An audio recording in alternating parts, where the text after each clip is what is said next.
Hi friends, ఇంటి వెనక ఉన్న ఖాళీ ప్లేస్లో కొన్ని కూరగాయ చెట్లు పెట్టానని చెప్పాను కదా. దాంట్లో మా పిల్లలతో ఇవాళ కూరకి ఏమన్నా వెళ్తాయేమో అని చెప్పేసి కోపిస్తున్నాను. నా కాలు ఫ్రాక్చర్ అవ్వడం వల్ల నాకు కొంచెం నడవలేని పరిస్థితిలో ఉండి పిల్లలతో కోపించడం అనేది జరుగుతుంది. అయితే వీళ్ళు చిన్న టమాటాలు అనేది కోస్తున్నారు.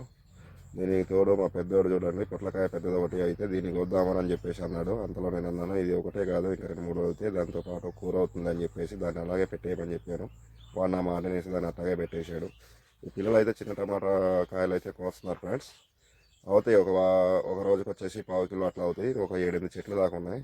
చిన్న టమాటాలు చాలా టేస్ట్గా ఉంటాయి ఫ్రెండ్స్, పుల్లగాను బాగుంటాయి. సో అట్లాగే పాలకూర కూడా దింపమని చెప్పాను. ఇంట్లో కొద్దిగా పప్పు ఉంటే పాలకూర పప్పు వేద్దామని చెప్పేసి చిన్న ప్లాన్ చేశాంలో ఇవాళ.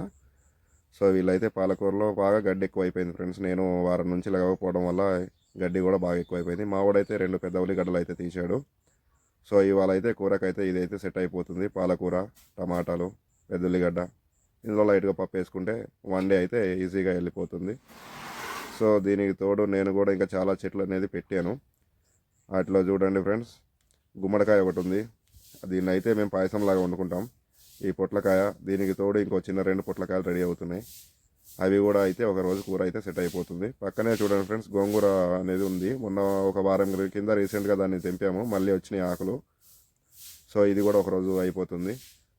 సో ఇవన్నీ ఒక ఎత్తు అయితే మా పిల్లలు తెంపినవి చూడండి, ఫ్రెష్ అండి. ఇది ఏమి రసాయన ఎరువులు అయితే ఏమి వాడలేదు. చెట్లు పెట్టడం, గడ్డి తీసుకోవడం అనే వాటితోటే ఇలా పెంచాను. అప్పుడప్పుడు బియ్యం నీళ్ళు, కడిగిన బియ్యం నీళ్ళతో పోసాను. మా కుక్క పిల్ల చూడండి ఫ్రెండ్స్, టమాటా కాయలు అయితే తినేస్తుంది, చిన్న కాయలు. ఓకే ఫ్రెండ్స్, మరిన్ని వీడియోస్ కోసం నా వీడియోని మాత్రం సబ్స్క్రైబ్ చేయండి ఫ్రెండ్స్.